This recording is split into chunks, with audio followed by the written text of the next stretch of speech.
Unaweza ukasubscribe na ukabonyeza alama ya kengele ili kuwa kwanza kupata notification.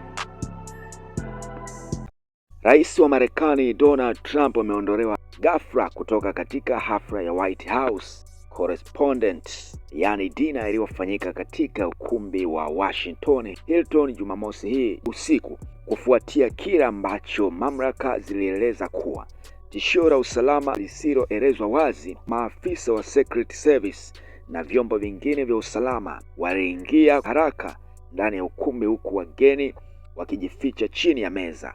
Kulingana na video kutoka eneo la tukio, mwandishi wa ikulu Jeff Murdoch amesema kulisikika milipuko kadhaa mikubwa kabla ya maafisa wa Secret Service wakiwa na silaha mikononi na kuwasukuma waandishi wa habari nje ya chumba, huku akipaza sauti.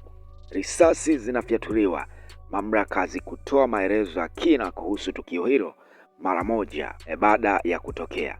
Taarifa za awali hazikuthibitisha moja kwa moja kuwa kulikuwa na ufyatuaji wa risasi. Hakukuwa na ripoti za haraka kuhusu majeraha.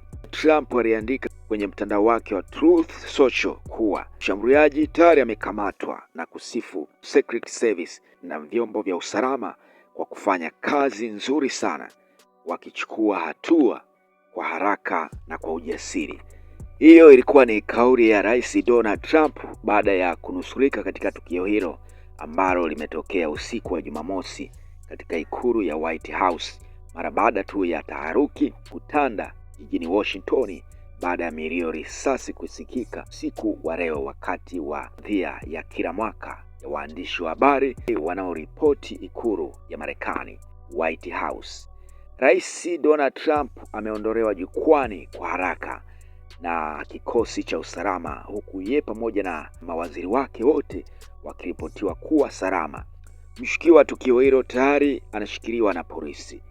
Mwanasheria wa Marekani katika jimbo la Columbia amesema mshukiwa huyo atakabiliwa na mashtaka ya kutumia silaha ya moto, kufanya uhalifu na kumshambulia ofisa wa serikali kwa silaha hatari. Maafisa wa usalama wamemtambua mshukiwa kuwa ni mwanaume mwenye umri wa miaka 31, mkazi wa jimbo la California. Hii inakuwa ni mara ya pili kwa Rais Donald Trump kunusurika kuuawa. Tukio la kwanza ambalo Rais Donald Trump alinusurika ni lile tukio katika kipindi chake cha kampeni, ambapo Rais Donald Trump alifyatuliwa risasi na sikio lake kuchanwa na risasi. Na usiku wa Jumamosi linakuwa ni tukio la pili kwa kiongozi huyo kunusurika kupigwa risasi katika mkutano wake na waandishi wa habari uliofanyika katika ikulu ya White House usiku wa jana. Lakini pia mtazamaji, nao unao nafasi, unaweza kudondosha komenti yako hapo chini kuhusiana na tukio hili ambalo limeweza kuzua mjadala mkubwa sana, hususan katika ikulu ya White House.